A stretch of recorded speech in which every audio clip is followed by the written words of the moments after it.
Okay, we are live. So, welcome everyone. My name is Jared. I'm one of the team members at Podcast Movement, and today we're very excited to have an amazing group of humans from Squadcast. We have Arielle, we have Zachariah, and Rockwell. I'm going to let them kind of introduce themselves very quickly, but just thank you for being a part of this. Today's session, of course, is how to sound your best while recording remotely. So thank you for participating. Thank you for being here, and go ahead and take it away. Yes, happy to be here. Thank you so much to Jared and the team at Podcast Movement for having us. We are big fans of Podcast Movement and just happy to be professors for the afternoon. So Zach, do you want to introduce Rock, and Rock introduce Zach, and then I'll just introduce myself? Sounds good. Rock is my longtime friend, and so grateful that we're also co-founders of Squadcast. Rock introduced me to podcasts as a listener a long time ago, and really, I think was the start of this journey that, now years and years later, we've been working on Squadcast for the past 5 years, and he is a tremendous contributor to our podcast, Between Two Mics, to our company, Squadcast, and he's also a very talented Brazilian Jiu-Jitsu practitioner. Well, thank you. Definitely not talented if anyone sees me. But yeah, so Zach is our CEO and my co-founder. He's also really the one that came up with the idea for Squadcast and approached me about it. And because it was helping podcast creators connect and create high quality content remotely, it was like really easy for me to get excited about. So really grateful that he asked me to go on this journey with him. And now we're at it with folks like Arielle. It's been a great experience, but in some ways we still still getting started. In addition to being an avid podcaster fan, Zach is also really into space. He's an artist, so he's incredibly talented with design and artwork and all sorts of stuff that unfortunately I can never do. But that's why we work out so well, is he's just this incredibly gifted artist and software developer. And I help him make sure that we can economically do all these things. Arielle, take it away. Yes, my name's Arielle, and I am the community manager at Squadcast. Happy to be here among two of my podcasting heroes. And with that, we'll get started with our presentation for today. Would you like it if I control the settings, folks? That sounds Professors? Good. Yeah, we have some slides. Is that what we're going with? We're calling each other professors for the next hour? Yeah, you got tenure. I'm still working on mine. I do. I got tenure pretty early on. My alma All mater. right. Here we go. So, folks, the topic of today's presentation, we're talking about remote recording, obviously, because we are Squadcast. We'll tell you more about what that means. But we're talking about more specifically within remote recording, how you can sound your best. So here we go.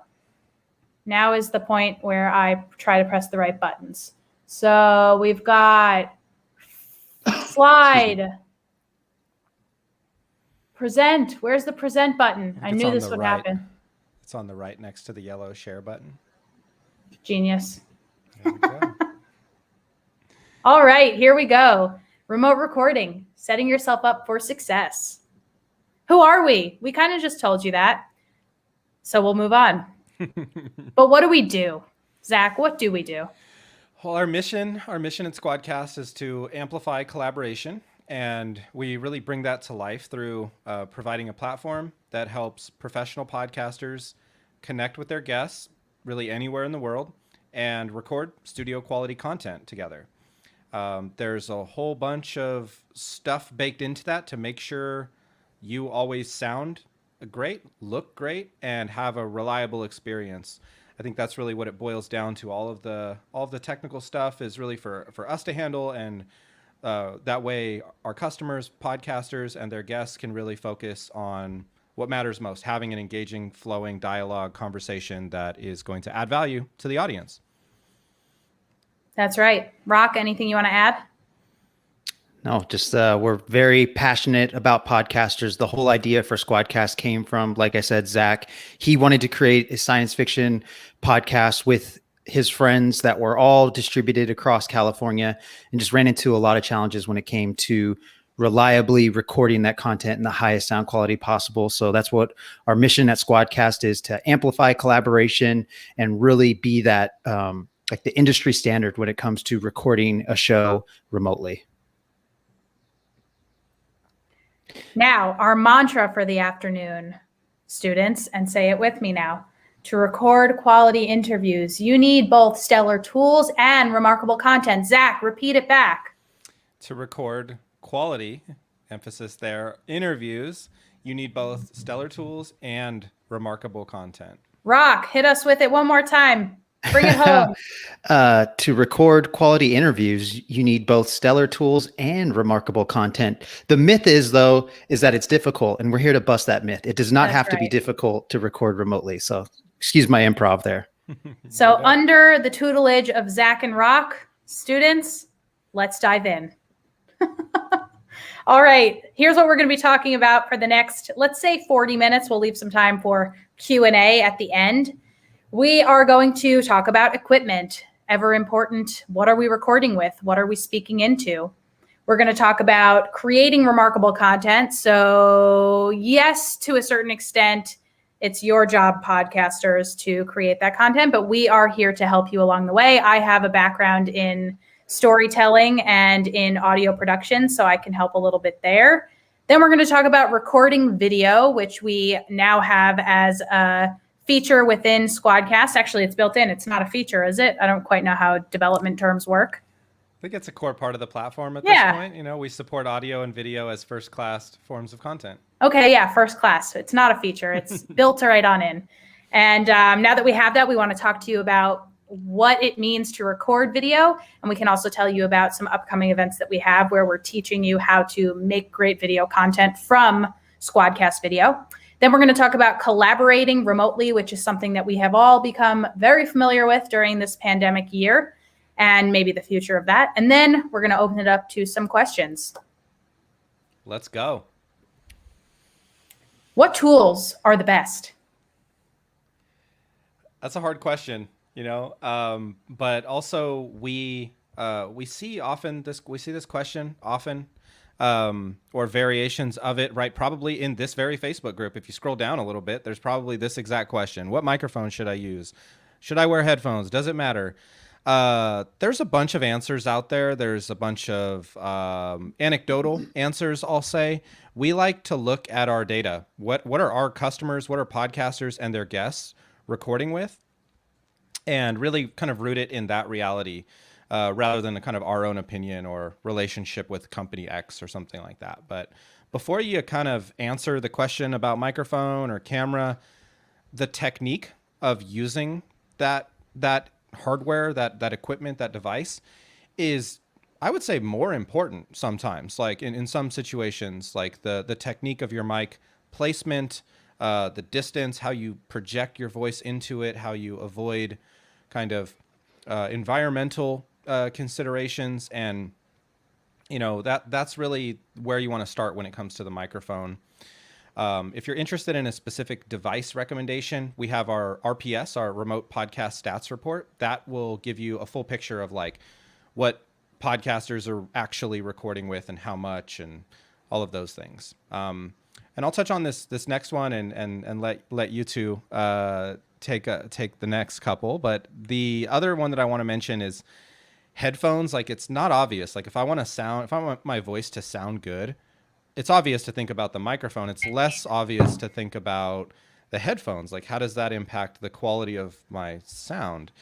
And it's not so much that headphones are special or that they are some sort of microphone. It's that they are better for audio quality recording than the equivalent of speakers. Speakers can project sound that gets picked up by your microphone, and that can create this feedback loop, this echo. Headphones are a very simple way to prevent that.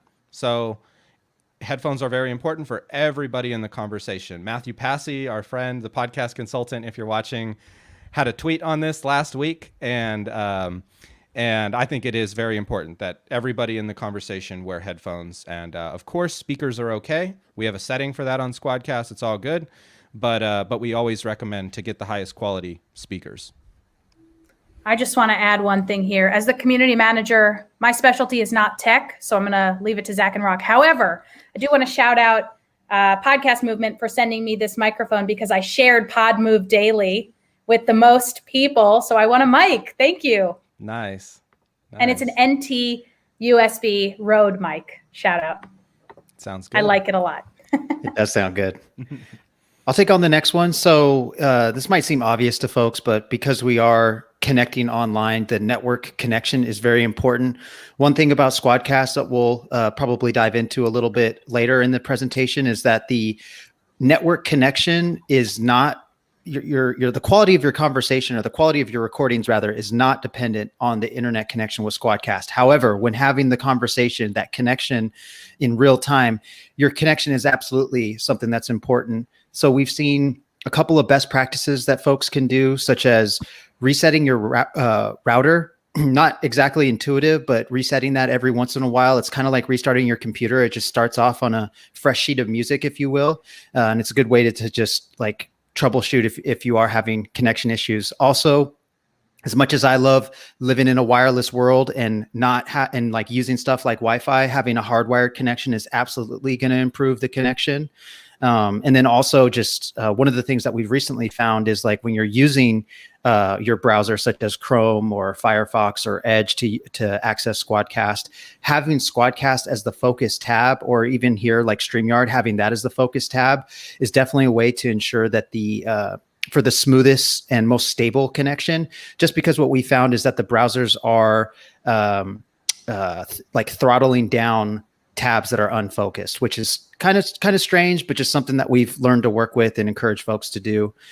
So yeah, having a great connection you don't need like the best fiber optic connection in the world to use Squadcast or to have any good type of remote conversation, but you do need something adequate. If you do have bandwidth concerns, there's a few other options you can do, such as like turning off your video. With Squadcast, there's always a video component, even if you're not recording the video. And we'll actually touch on that on the next slide.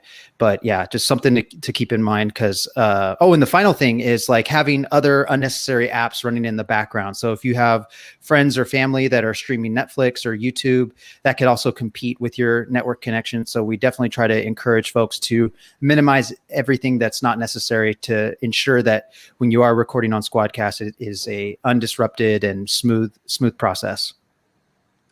And I can touch on sending guest prep materials and homework, especially because we're here at Podcast Movement University. We do have to send you home with some homework. Just want to say, we at Squadcast are here to empower the content creators so that you as content creators can empower your guests. And in order to do that, in order to have the best possible interview with your guests, you want to send them materials in advance so that they know how to work the software so that they feel at their best, they can give you the best interview possible.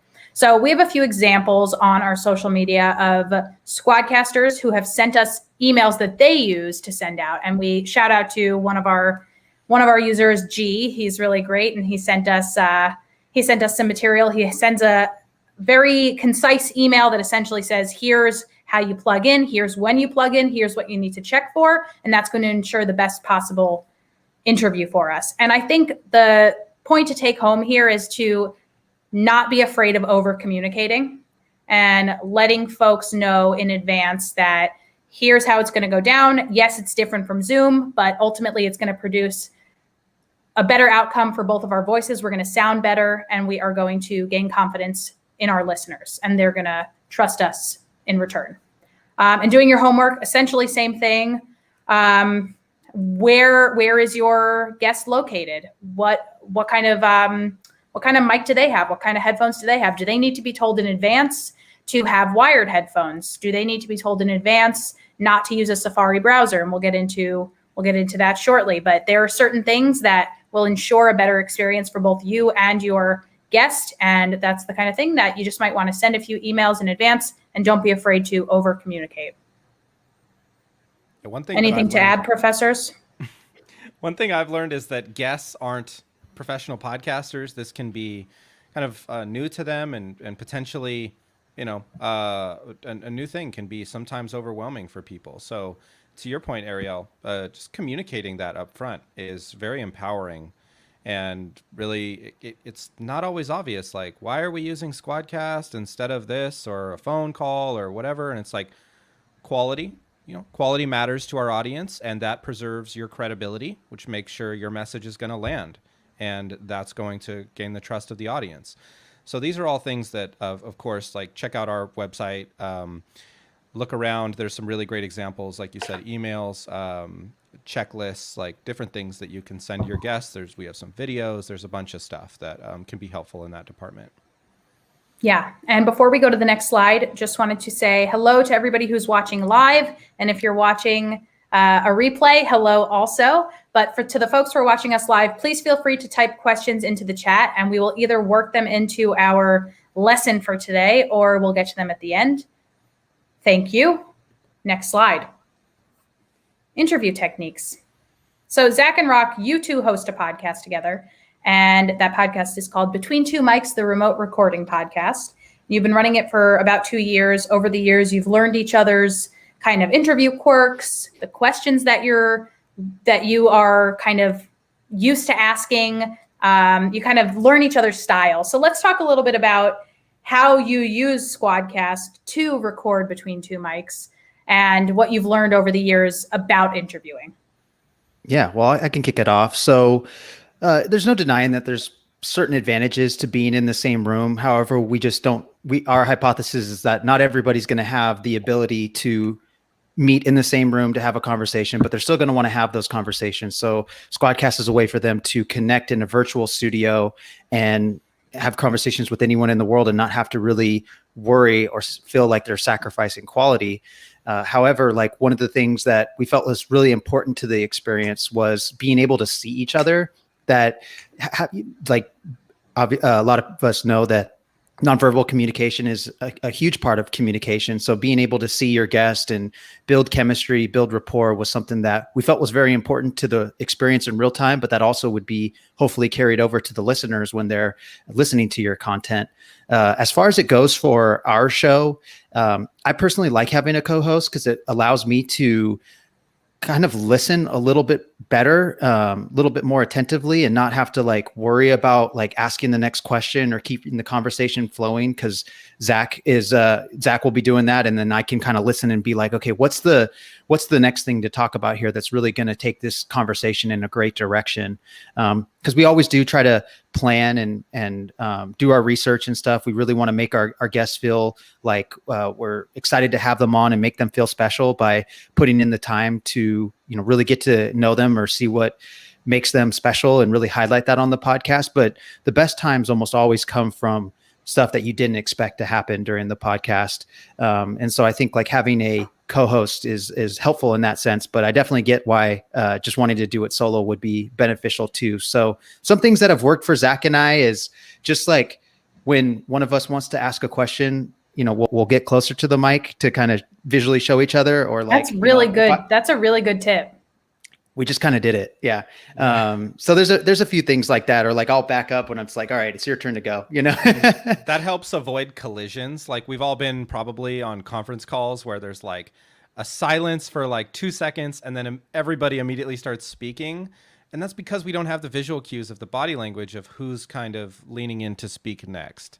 That's where the video element of the conversation on Squadcast is really powerful. We've had customers tell us like, I was very hesitant to use the video. I want to focus on the audio.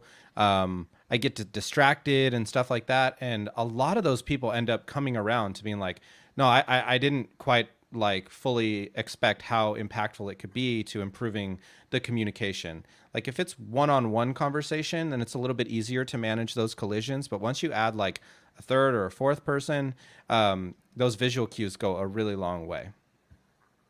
Yeah. And I love that tangible takeaway that you just shared, that if you have a co-host, and I mean, I'm going to use that with my co-host, we often speak over each other and it can be kind of embarrassing that we're like, okay, now you, and then there's another person there that's listening to all of this happen. You're like, we promise we don't do this all the time. So it's much better if like I start going like that and you see my face getting bigger, I'm going to talk.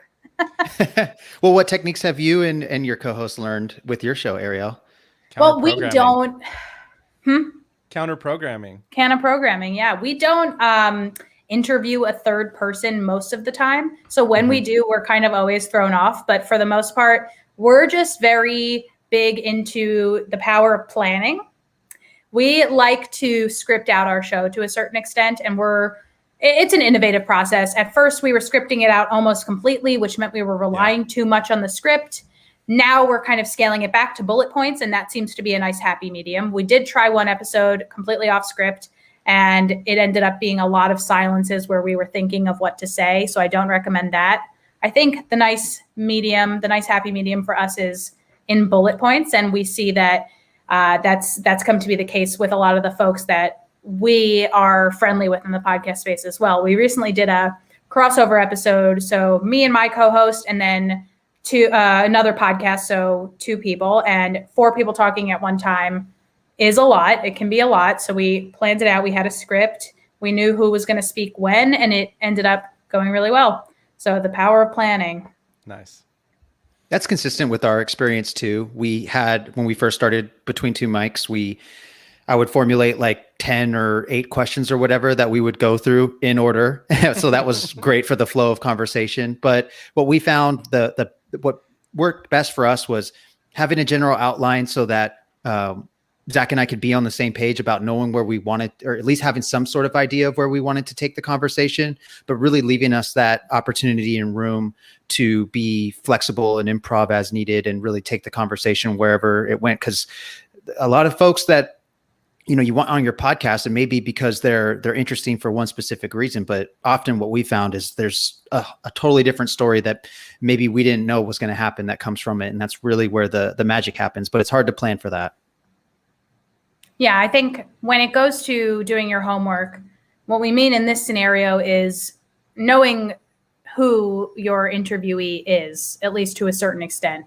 Some folks will go as far as to do an entire pre-interview process, half hour, potentially an hour on the phone to figure out what can be asked, what should be avoided, where the good stories flow, and what makes somebody clam up. That is a tactic. It also means that you're going to have a lot of time, or have somebody who can do that pre-interview for you, and then trust that person enough to give you notes that you will then take with you to the actual interview. I like to go somewhere in the middle. I like to do a whole bunch of research, have that person send me a bio in their own words, not something that's copied and pasted, but hey, who are you? Write that out. Let me know who you are. I then do my own research. I think a really big piece of advice that I got from somebody, possibly Harry Duran, is to listen to that person on other podcasts to see what questions they get a lot, and avoid asking those questions, because why else would they come on your show to be asked the same thing over and over again? Really hit them with some questions that are kind of out of left field. And and then to wrap it up for the interview techniques, like we said before, send your guest prep material. We find it to be really important, not only to send them how to get onto Squadcast, the instructions for how to get onto Squadcast, but also prep materials in terms of what kinds of questions are you going to be asking them. That doesn't mean you have to write out your entire script to them. But for example, I have a podcast where I interview podcast related people about what they do in the podcast space. It's a quick 10-minute interview, and I send them in advance. Hey, I'm going to ask you about what got you into the space. I'm definitely going to ask you what you're listening to right now. And I'm definitely going to ask you, what was the first podcast that you ever listened to? Those are the 3 definites. Other than that, it's kind of up in the air. I was about to say a shit show. I wasn't sure if I was allowed to curse, and then I did it anyway. Here we are. Here we are. So that's what I do. What do you guys do to prepare your guests? I think that's a really good move that you do, and it's also transparent. It shows your guests, it communicates to them your level of preparation, which is something I always, as somebody who is a guest on other people's show pretty regularly, I like to pay attention to those things and learn from the preparations that the practices that different hosts have. And if something stands out to me, I'll let them know and thank them for the level of preparation that they did. It makes me feel good and like a valued guest, a valued member, contributor of the show. And it also gives me confidence that, this shared time investment of recording this conversation is going to add a lot of value for the listeners, for the audience. And And some shows like winging it is cool too. You know, I think we just had a webinar with Amy Jordan about improv, and there's a whole kind of approach to podcasting that could fit in that category. We like to kind of stay somewhere in the middle where we improv some questions as follow-ups. Sometimes people interview us or we listen to other people's podcasts where you can kind of tell the person is just asking the next question. They're not necessarily considering and asking a follow-up question based on something that the guest just said. And it's like, well, we may as well be having kind of a passive interview here. If I just sent you a list of questions, maybe you send me back your list of answers. That's cool too. I guess there's some people who do that. But we think that the real power here, right? Our mission is to amplify collaboration. So we want to empower you to collaborate. And that comes with the dialogue, not just this back and forth ping pong kind of approach. Next slide. Let's do it. Yeah. Next slide. What's in the box? Well, like we've talked a lot about audio and quality and recording on Squadcast or just recording remotely in general. I think a lot of these techniques are applicable across platform. So whatever you're cool with there. And on Squadcast, our customers were asking us, can I record the video? Because like Rock said, we have always had video since we launched in beta, I believe in 2016. We've had video because of the body language, because of the eye contact, the nonverbal elements of communication that really add to the experience. And I think that led our customers to ask, podcasters to ask, like, can I record that video too? And, that's a really good question. And we paid attention to that. And for a lot of reasons that are documented on our blog and our podcast and all over the place, we thought that was a good idea. So on Squadcast, in addition to the audio, you can also not just repurpose that audio into some form of video, like is common. You can also have the straight up source video recordings of everybody in the conversation, with the same emphasis on quality, reliability that we've always had for audio. Those same lessons learned have all gone into, plus a lot of love and care have gone into the video update that landed in January. So there's some more info on this slide. I'm not a big fan of reading slides, but I think the real value here is that you're investing the same time as a podcaster. You're having a half an hour long conversation. And with video, you're walking away with much more potential content to do creative work with, to create promo materials for your social media, of your guest speaking and saying the powerful message that they have, or publishing the entire content, the entire episode on video platforms like YouTube. Meet your audience where they are. And Edison Research has talked a lot about the show with a capital S. Podcasting is part of your show. And this is mostly from the audience perspective. So quality is a big part of the audience experience. And we felt like meeting our audience where they are, if they have eyes to watch on their phone, on their lunch break, or just ears while they're commuting home or running, like all that is cool. We want to provide, the content that is high quality for your audience.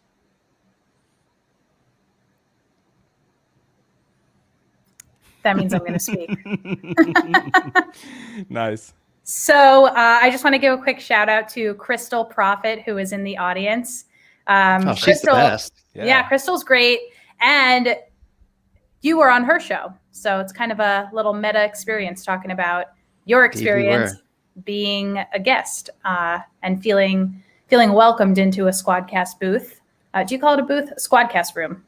A squad room. Session. I kind of like booth. I don't know where that's coming from. But yeah, shout out to Crystal. And that's it from me. Rock, do you want to talk a little bit about autosave? Yeah, well, I think my favorite thing about this video recording update is that it's essentially the same thing. The recording engine's basically the same. You can still enjoy separate ISO tracks. It's just now you get video files in addition to audio files. And yeah, we're always automatically recording backups in the background just as an extra layer of security. We just really want you to focus on creating the content and not have to do all the heavy lifting and worrying about how these files are going to be saved and recorded and all that stuff.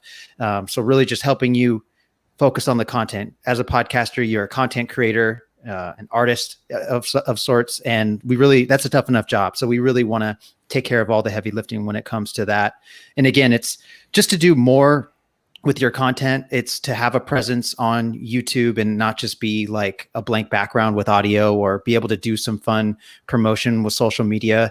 Data is showing that the second most common way that folks are finding podcasts these days is social media, and that continues to rise pretty significantly. Number one is still word of mouth, which is awesome. I mean, that's one of the things that I think is really cool about podcasting. Is it's like a real grassroots type of movement, and at Squadcast we certainly embrace it. Like, being active in community events like Podcast Movement is a huge part of our story and how we've been able to grow and nurture relationships with podcasters and folks in the podcast industry. So really grateful for that. But if you don't have a video component to your show and you feel like your hands are full with audio, like, we're not saying you absolutely need to have video recording. However, there are some advantages to having a video element to your show. Because again, it's a lot of people are finding shows via social media, or YouTube's a great place to get found. And so being able to provide some engaging, captivating content via those channels is something we're trying to help you all out with, if that's what you're looking for in your show. Yeah. And if you want to learn more about that, we are having a free workshop on Friday, the 23rd at 1 p.m. Pacific, 4 p.m. Eastern, in a partnership with Pod Sound School, where Studio Steve is going to be teaching everybody about how to take your clips from Squadcast and make them into really pretty video elements, whether that's for marketing, for uploading to YouTube completely, totally up to you how you want to use it. That's a free event. You can find out about it by going to our Twitter. That's twitter.com/SquadcastFM, and it's our pinned tweet. Again, that's twitter.com/SquadcastFM. Yeah, super stoked. Love the work that the Pod Sound School does. Big fans and friends and all that. So this will be a good event to learn what to do with videos now that you're recording them, and how you can work that into your post-production workflow. So let's talk about how we collaborate remotely. Let's talk about, thank you, Jared, by the way. Shout out to Jared. He just went to our pinned tweet and gave us a like. So thank you. Thanks, Jared. Nice. Hope to see you at our event with Pod Sound School. Yeah. So let's talk about what your setup can look like. So Zach, obviously you have a very beautiful setup behind you. Rock, yours is okay. It could use a little sprucing up. Ouch. Yeah, Ouchie. that's cold. I don't know. Zach's is just like so beautiful with the pink and everything. Oh. Tell us about that. Tell us about key, fill, and background light. Oh, thank you. Yeah, we touched on microphone a little bit. We touched on headphones, but with video, you have the camera as a consideration. And with camera, right, you have lighting consideration. So that's really where it's kind of like, it's as complicated as you want to make it. You don't need to make it all that complex. Thankfully, like, the sun comes out every day, and is the natural lighting is the best source of lighting. That's California privilege. Oh, yes. Thank you. I just take ownership of that. Here in Oakland, in California, the sun is still coming out. So thankful for that. And usually the sun is a good source, but that's really where, if it's not, and I want to have consistency for the video content that I'm creating, that's really where the key, fill, and background lights come in. I have like some LEDs behind my bookshelf here. Nothing real fancy. Those are C by GE. I think they sell them at like Target, normal kind of places. And then there's a couple above me that I can use to kind of create these 2-color lighting palettes. We do video work in this particular studio setup as well, kind of when we can get together pre-pandemic. And that's really where there's some overhead lights that is like a LED fill and like a more powerful key light. And that's really when we're doing things like into a DSLR camera. You can see up here, there's a couple cameras back here. There's a DSLR camera. That's not what I'm on now, but whatever you're coming in with as far as camera equipment, that's all good. We'll empower you to record quality content on that. It's just that you can kind of have these additional creative elements to enhance what you look like on camera, and you start to get into like color science and white balance, and that is a deep rabbit hole that you do not need to go down, but you can if you like to. Yeah. Next lesson in 202. This is 101. We'll be back. And just to say, Rock, my setup's not too beautiful either. I like the license plates. Except for the license plates. I got thick skin. Don't worry about me. I think sometimes when I get nervous, I insult. I didn't think you got nervous. Good to know. That's true. Yeah. Yeah, it's not my best quality, but we're all owning up to things. You know, it's important to be honest. So Rock, tell us about your setup. What's your boom arm doing right now? It's my boom arm is holding my microphone for me, because if you're like me, I tend to be pretty animated when I'm talking. So I like to move my hands around a lot, sometimes even my head, which I'm getting better at not doing. But really the boom arm just makes it so that the mic stays at an appropriate distance. And one of my favorite things to talk about when giving folks advice on how to record remotely, especially, is like about the environment, being mindful of your environment and treating your environment to be more accommodating to recording audio or video.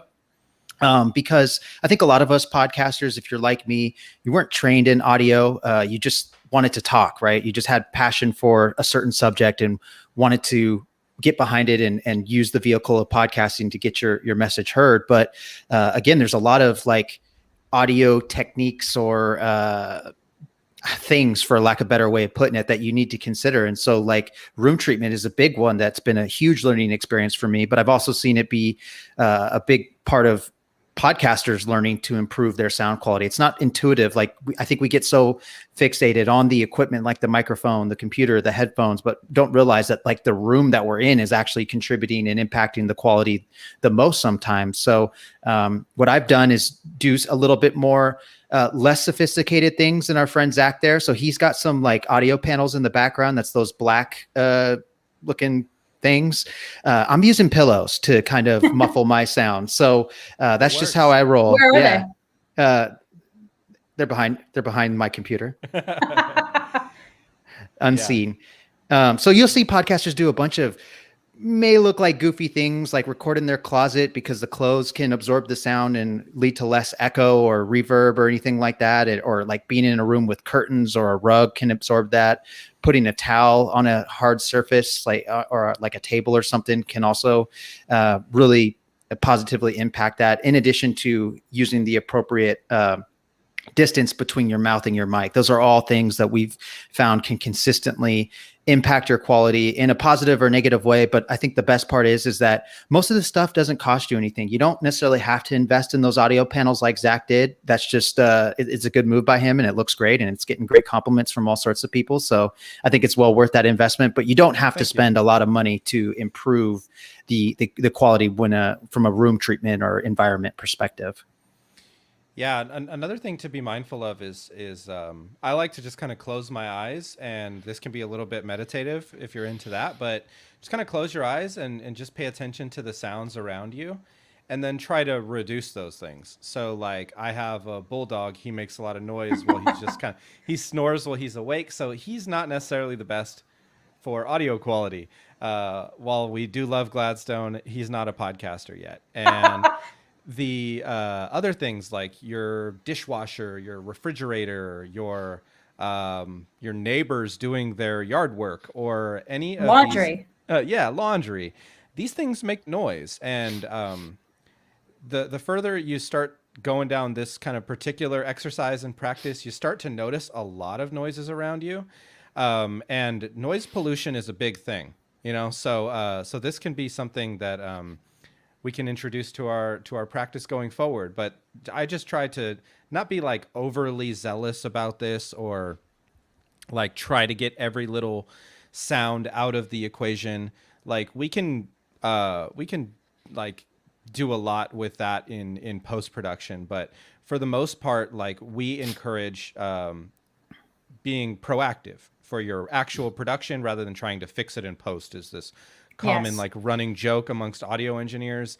It's a lot easier to address these things up front and be proactive during your production or pre-production than it is to try to remove a bulldog snoring in post-production.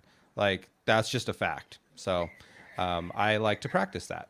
And that's also where Squadcast can be on your side, is during production, but not during post-production. So while you're with us, try to get the best tape possible, I think is kind of what you were referring to, Zach.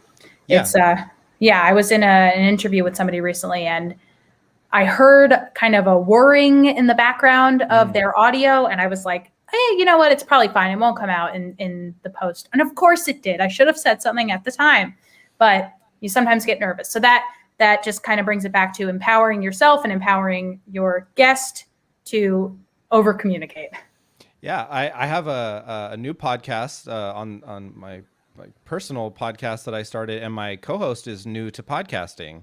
And every episode we've gotten a little bit better with her environment, because we're kind of hearing things and then we try to reverse and figure out, like, what is that coming from? And like, oh, my laptop kicks the fan on, and that can be picked up depending on what kind of how sensitive your microphone is. And this is where you see OG veteran podcasters not necessarily recommending like the Blue Yeti as a microphone because it's incredibly sensitive. So other microphones can be a little bit more forgiving if you don't have a really dialed in soundscape kind of environment to record audio. So it's not that that's not a good microphone. It's just that, you know, you kind of want to play to your strengths. If you know you're not going to be in a sound treated environment, maybe don't get a mic that sensitive, I think is what a lot of people are trying to say about that. But I'll leave that consumer choice up to you, or you can look at the RPS report as to what other podcasters are doing. Let's quickly touch on post-production workflow and publishing. So what is your process, Zach and Rock, for Between Two Mics? What happens after you record your podcast? We're evolving here thanks to a lot of your contributions. We've just made a bunch of improvements to the podcast with like new artwork and 3-act structure and a lot of these different improvements that we had identified. But what we do is we record. We have all those audio and video files now. I like to do the intro for our guest not in front of them. I like to do it after we record with them, because I tend to learn things about them during the conversation that I think bringing that into the intro is nice. And so I record that intro, and then we have a ability to mix the audio recordings on Squadcast, and our production team prefers to have kind of ISO tracks to work with, but also the mix as a reference. And we mix that, and then we get the share links to all of those audio and video files, and we provide that to the production team that begins work on transcribing, on doing kind of a first pass, so-called paper edit, and just kind of removing some of the things that that aren't, you know, for the finished product. And sometimes we leave like little voice notes in there, like, hey, Arielle and Vince, like, please remove this, or let's try that again, or something like that. That's totally cool to do. We do that. And then we hand it over to the production team to work on in, I believe Adobe Audition is the kind of tool of choice within our team, but we have some Pro Tools operators. Like, there's a bunch of different ways you can Audacity, there's, you know, Alitu, there's Descript, there's a bunch of tools here that can help you with your post-production workflow. And then when it comes to publishing, one of you two want to touch on that? Yeah, happy to. So once I do the edits, send it off to Vince. Vince finishes it. We actually do a lot when it comes to creating assets for our show.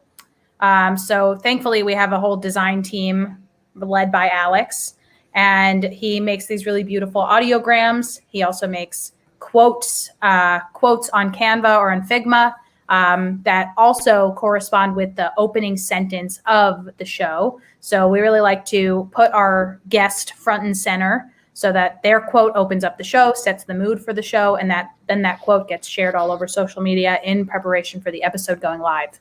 The episode that we just had go out today was with Anna Gogo, and it's a really great interview between Zach Rock and Anna about how she got her start in the podcast space. And we started off with a really cool quote from her. And I believe it really just sets the mood on as to what the conversation is going to be about, with some music. And then that's where we go from there.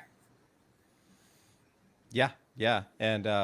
And that promotional element is something that I think it'd be tempting to like feel done once you hit publish, but like that's kind of just the start from your audience perspective. So that's really where the audience engagement comes in, and we're so grateful to have an awesome community manager like yourself to really foster those conversations and lift the guest up. Yeah, and then Rock, do you want to talk about how we repurpose some of our audio? Yeah. So we, like you said, turn it into, well, you didn't say that. Excuse me. I was going to talk about the audiogram. No, but yeah. So we work with a wonderful company called Podreacher, ran by Jackie Schiff. She's very active and involved in the podcast community. So she's pretty easy to find, but if you want to get in touch with her, we'd be happy to make that introduction. But her team essentially repurposes our podcast content and makes a blog out of it. So they kind of find what are the highlights, what's the story, or what's something that we can learn and share with people, and cater to those that like learn through reading. So really, really excited about that, because you again kind of get to maximize the same piece of content and reach more people. Some of us learn by listening. That's like you, Arielle, and then some of us learn by reading. I haven't read a book in more than a year. Don't tell anyone. I won't. Secret safe. Yeah. And I think one of the things that I feel incredibly grateful for, that I know is not the case for all podcasters, especially when you're first starting off, is having a team. We definitely understand that there's multiple hats to wear, multiple jobs to be done, and that can be all pretty time consuming. And we do encourage to have some type of editing, post-production workflow, because that is some of the benefits of recording something and not going live, is you can kind of slice and dice and change and really make you and your guests really sound and look great. However, that can be time consuming. So if you love editing, God bless you. And I that's great. But if you don't, I totally sympathize with you. But it is probably we highly encourage having some type of editing, because it will add that polish and premium quality to your show. Yeah. And ultimately, we want to empower you to create great content so that your audience trusts you, so that you fill your ultimate goal of having your podcast, whether that's to build awareness around your brand, to build up your own identity as an expert in your field, to funnel people to your website, whatever the case may be. We want to be there for you to create, to be the vehicle to create the awesome things that you're creating. There's some very talented editors in this very group. So like Brittany Felix or Motion Agency, or I believe, Pod Sound School will help you learn how to do this yourself if that's more your thing. There's like, Bradley Denham. There's a bunch of Daryl Darnell, a lot of friends in this group that I believe can help you with that if you're a podcaster looking for those resources. Oh, out of 50,000 people in this group, I bet, I don't even know, so many talented podcast producers, engineers, editors, all over the place. You run a small city, Jared and Dan, mid-sized city. All right. Yeah. Anything to add before I give us our recap? I think this has been fantastic, and looking forward to the questions. But yeah, let's put a bow on it. Yeah, here we go. To recap and to give full transparency as to why we're giving a recap. I am a big advocate for, at the beginning of a lesson, because we're at university right now, at the beginning of a podcast episode, telling people what's going to happen in that podcast episode, then doing that, having that happen, and then recapping what just happened. It's just a learning tactic that I personally benefit from, and I imagine some others do as well. So to recap, we had a discussion about equipment. We talked about mic placement. We talked about mic technique. We talked about wearing headphones always. We talked about creating remarkable content. So how do you do that? How do you show your co-host that you are the one asking a question? Things like that. We talked about video recording and how it can definitely help in some marketing elements, but you don't necessarily need it, and how we are having discuss how we're having a workshop on the 23rd with Pod Sound School. And if you want to find more about that, you can go to twitter.com/squadcastfm and attend that free event. It is pinned to our Twitter. We talked about collaborating remotely. We talked about doing your homework, making sure you know who your guest is, making sure that they know how to connect, making sure that you are ready to go with your questions and that you're going to make them feel special so that you can create beautiful content together. Anything to add to our recap, professors? No. Well done. We covered A+. Yeah. I'm the TA. Some homework in there too, I guess. Yeah.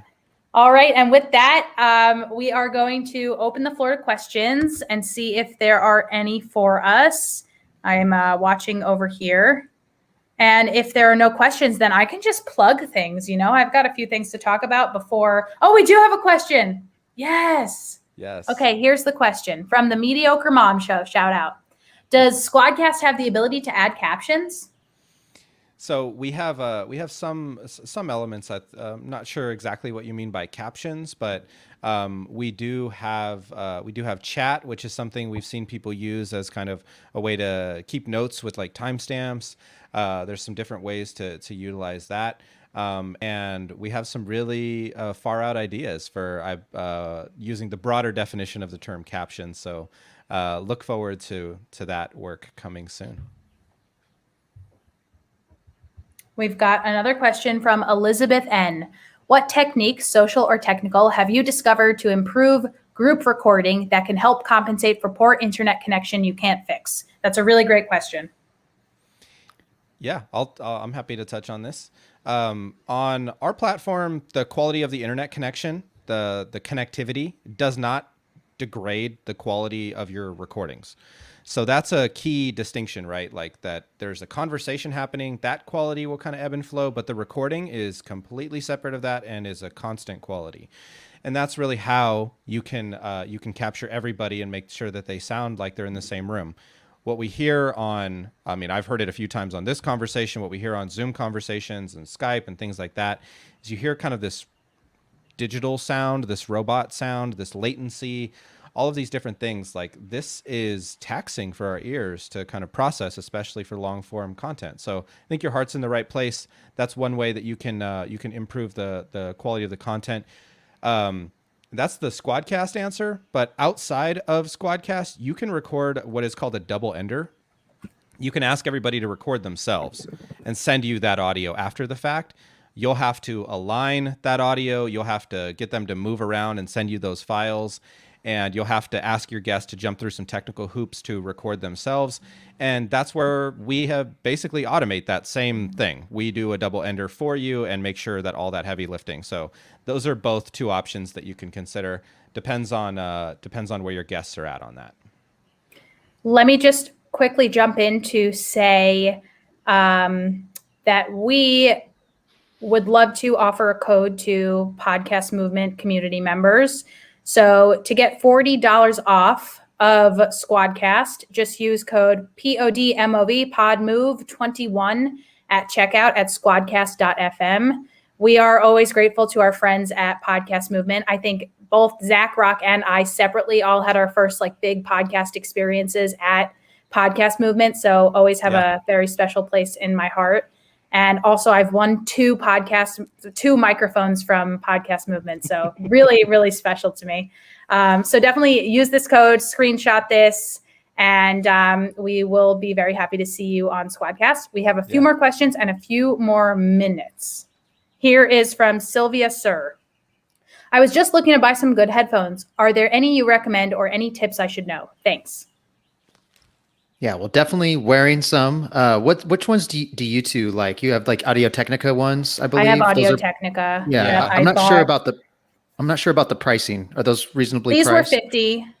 Oh, that's good. Yeah, not too bad. Less than $100. I think you can get some really good studio quality headphones in that price range.